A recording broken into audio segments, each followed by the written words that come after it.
Merci d'être venu sur EBO TV et sur le site Il t'aime pour la troisième partie de la série sur le salut.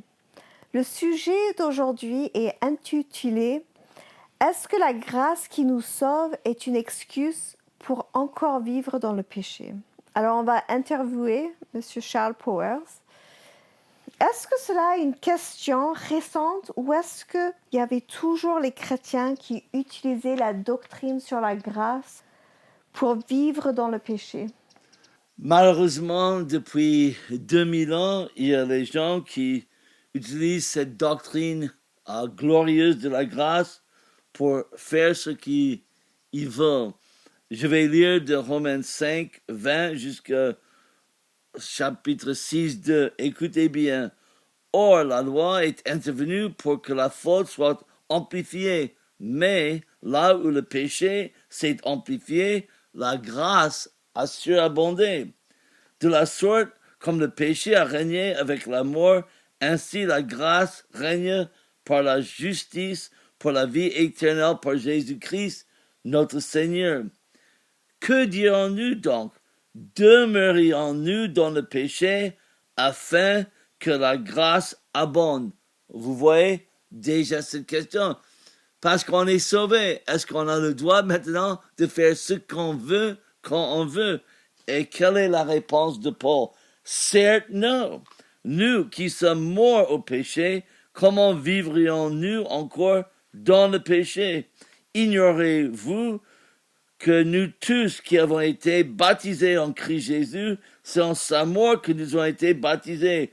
Nous avons donc été ensevelis avec lui dans la mort par le baptême, afin que comme Christ est ressuscité d'entre les morts par la gloire du Père, de même, nous aussi nous marchions en nouveauté de vie. Dans le but de la grâce, c'est qu'on puisse vivre dans cette nouveauté de vie. Mais pourquoi est-ce que la grâce est une doctrine difficile à saisir et facile à tordre? C'est facile à tordre parce que les gens vont raisonner comme ça et depuis 2000 ans, il y avait toujours des gens qui ont tordu le vrai sens du salut. Ils se disent, mes péchés passés, présents et futurs sont pardonnés. Tout est couvert par le sang de Jésus. Donc, je suis pardonné de tout, donc je peux faire ce que je veux avec mon corps. Et déjà, l'apôtre Pierre a parlé en 2 Pierre 3, 14 à 18. Il a parlé aux gens qui ont tordu les doctrines de Paul, les doctrines sur la grâce, afin de vivre dans le péché. Et Pierre a dit, c'était le contraire. Il a dit, c'est pourquoi, bien-aimés, dans cet temps, efforcez-vous d'être trouvés par lui sans tâche et sans défaut dans la paix. Donc, le but, c'était de vivre sans tâche et sans péché. Qu'est-ce que ça veut dire la grâce bon marché? C'est beaucoup de ce que je viens de dire, que le fait que Jésus a payé le prix pour notre péché, on vit sans être conscient que le péché, c'est pas normal chez le chrétien. On parle pas du salut et après il n'y a jamais un péché. La Bible dit si on dit qu'on ne pêche pas, on s'illusionne, on vit dans les illusions et on n'est pas honnête. Mais le problème, beaucoup de chrétiens vivent dans on dirait le cycle vicieux. On est tenté, il y a un péché, on a de la honte, après on va confesser notre péché, on est pardonné et ça recommence.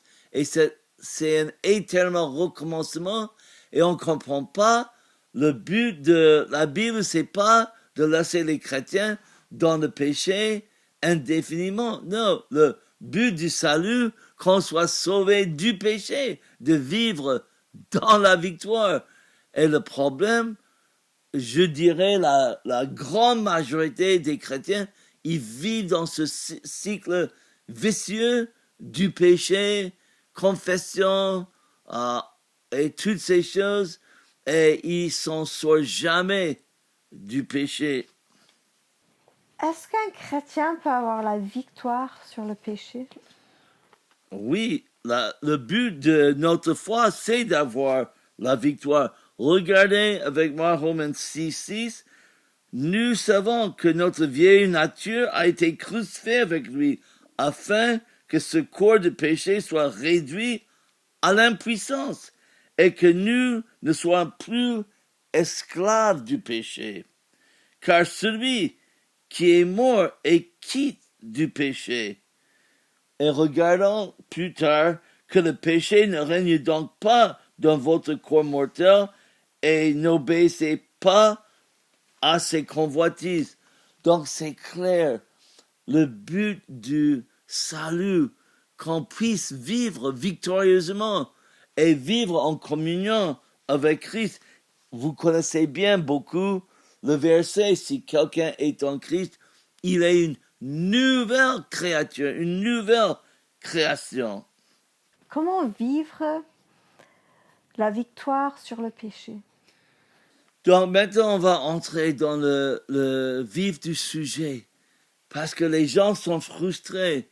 Moi-même, et je vais donner un témoignage très personnel, j'étais, je crois, sauvé très jeune. Et heureusement, dans ma vie chrétienne, j'ai eu des saisons où je vivais dans la grâce, où j'ai eu des flashs de la grâce de Dieu. Mais je peux vous dire, une grande partie de ma vie a été vécue dans ce siècle de tentation, péché, honte, confession, pardon, et on recommence. J'étais dans cet esclavage du péché, mais ça commence d'abord de s'examiner. Est-ce que je suis réellement un chrétien? Si vous regardez 2 Corinthiens 13:5, et on va vite regarder ça, 2 Corinthiens 13:5, c'est important. Examinez-vous vous-même pour voir si vous êtes dans la foi. Éprouvez-vous vous-même.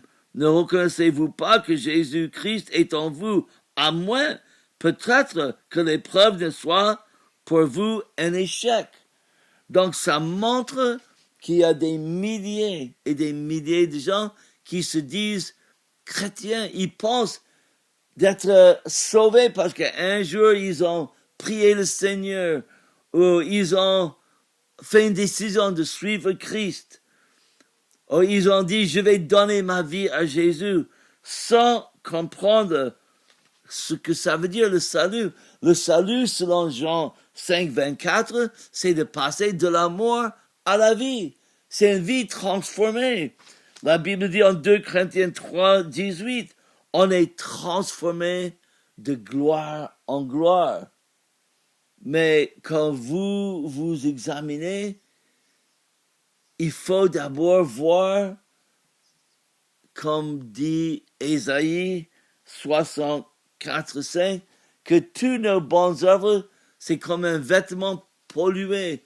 Il y a beaucoup de gens qui pensent ils sont chrétiens sans reconnaître leur vraie nature. Paul a dit, en moi habite rien de bon, rien de bien est en moi. Et souvent, quelqu'un qui soi-disant accepte Jésus, ils sont loin de reconnaître leur vraie nature, cette vraie nature qui est sans espoir. Et des millions de chrétiens essayent de vivre une vie chrétienne sans savoir, sans la vraie grâce. Ils sont incapables d'obéir. Donc, ils vivent dans l'illusion de la vie chrétienne. Ils vivent dans le péché sans savoir que réellement une victoire est possible. Et je vais terminer avec Philippiens 3:7-9. Et je peux vous dire, et je crois que c'est une clé pour tout le monde. Parce que souvent, les chrétiens pensent qu'ils sont capables de vivre justement. Mais la Bible dit que, quand on a dit, notre justice n'est pour rien. C'est l'évangile, c'est la puissance de Dieu pour le salut. Paul est arrivé à un point qu'il savait qu'il avait vécu une vie juste vis-à-vis du monde. Mais en fin de compte, sa justice était pour rien. Et on va regarder Philippiens 3, 7 à 9. Donc, écoutez bien.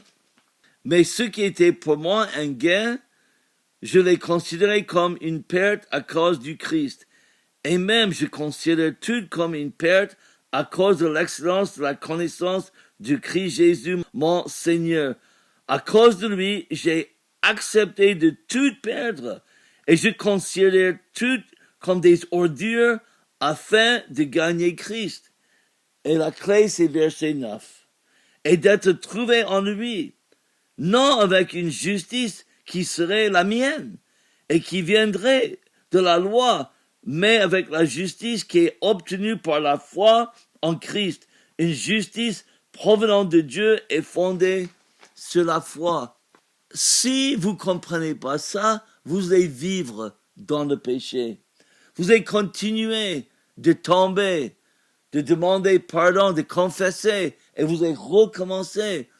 La clé de sortir du péché, c'est de comprendre en vous-même, vous ne pouvez pas vivre la vie chrétienne. Il faut compter sur la puissance de Christ. Regardez à la croix, à la puissance de Jésus. Beaucoup de chrétiens, ils se regardent, ils regardent intérieurement pour trouver une façon de surmonter le péché et ils vivent pendant des décennies dans le péché. Le moment que vous vous rendez compte de votre incapacité de vivre puissamment et que vous comptez sur la justice de Dieu, la victoire du Christ, sur sa puissance, vous allez pouvoir vaincre le péché dans votre vie parce que vous êtes mort au péché et vous êtes ressuscité avec Christ. Donc, je vous encourage de examiner ces versets et vivre pleinement la vie de victoire sur le péché. Donc, merci d'avoir écouté cet enseignement et j'espère à très bientôt sur EBO TV.